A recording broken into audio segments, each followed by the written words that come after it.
Good day, and welcome back to Practical Christian Living with me, Jonathan Phillips. Today I want to touch on the topic of the importance of the church. Now, in this particular instance, when I mean church, yes, I do mean you and I as the body of Christ. We are deemed as the church. But I want to focus and hone in on something that is fast becoming neglected in this modern 21st century Christian living. In everything that has happened in terms of the pandemic that has been spreading, it's brought about a lockdown. And what has happened is believers have now been given the option of no longer gathering together with the saints in fear of a pandemic. I often find this to be funny because we fear coming to church, or we do not prioritize church for the sake of our health, but we would go to a supermarket or a mall that is full to capacity and we will not have a fear. And what is the driving factor in there? Is my family needs to have food. So I will sacrifice that in order to go. So we're heading to a point where church is no longer deemed necessary to able to sacrifice. Now, you would understand that as a believer, sacrifice is very important. Our whole entire faith is based upon sacrifice. For God so loved the world that He gave. It was a sacrifice. And when we start to develop a type of faith and a belief system that negates any form of sacrifice or sacrifice based on our level of comfort, we are fast conforming to the patterns of this world. It cannot be a coincidence that on the days that believers are accustomed to gather together in fellowship, that the same believers now no longer gather, and they are exactly the same as an unbeliever. The same unbeliever that doesn't value the gathering of the saints, stays at home simply. The believer is doing the exact same thing. Now I understand, you might be questioning and thinking, wow, we are watching this YouTube video today, and isn't that fellowship? No, it's not fellowship. I'm relaying, information is being relayed to you. But fellowship is a key thing. Fellowship is what Jesus used, the tool of fellowship with His 12 disciples in order for them to sustain their walk, in order for Him to pass things over to them. Why did He not just write a book and say, here, read it? What was the importance of them being with Him? It was the fellowship. In Proverbs, the Bible declares that as iron sharpens iron, so one man sharpens another. I need to be sharpened by you. You need to be sharpened by me. There's certain sharpening that can only take place in person. Social media cannot do justice. In that, it cannot fulfill the whole entire role of fellowship within the body of Christ. That believers are of the impression, because I'm okay now, because of the pandemic, I'm going into my little cave and I'm just going to look after me. What about the body with many parts? I need you, you need me. But now when we isolate one another, that gifting that is inside of you, that victory that you have, that I so desire and need, I cannot obtain it because you are not present. It's almost like doubting Thomas.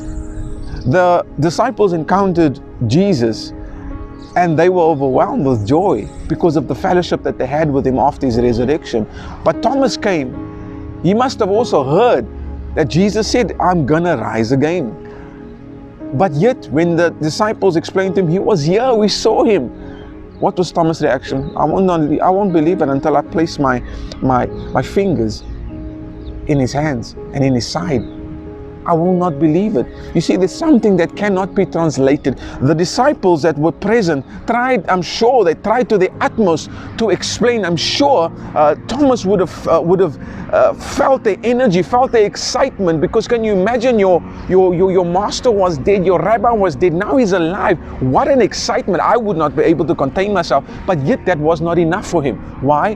Because Thomas was not there. How many people in today's church life, be it whatever day you attend church, they don't receive what they need to receive because God has designed something within you and you are the key to their breakthrough. But in your absence, they are forced to look for an alternative. Beloved, even though you are okay, it doesn't mean that you can grow in isolation. The body of Christ needs each and every part.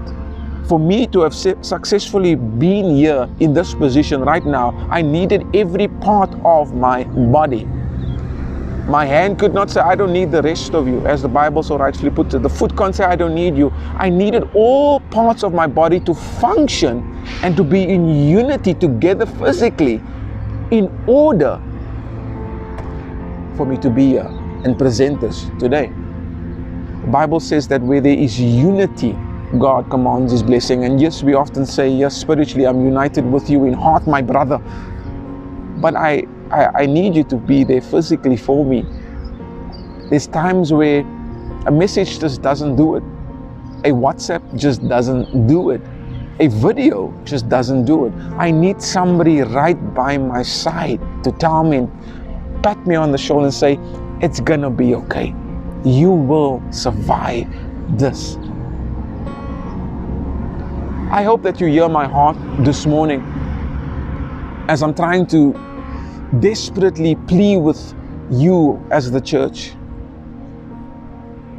Do not neglect the gathering of the saints. We are heading closer and closer and closer each and every day to the coming of the Lord. And let that phrase that is founded in the Word of God, do not neglect the gathering of the saints, as some has become accustomed to it. Let that not become something that you are accustomed to. Allow your life and the victories of your life to sharpen those around you. Your local church needs you. Your pastors need you. Your worship teams need you. The body of Christ needs you. We cannot do this in isolation. We cannot on the one side hold up to a truth and say, I'm not going to church because of my safety, but on the other hand, when it comes to me going out and going to work and going to buy groceries, then my safety is optional. If it's a truth on that side for the church, it has to be a truth unanimously.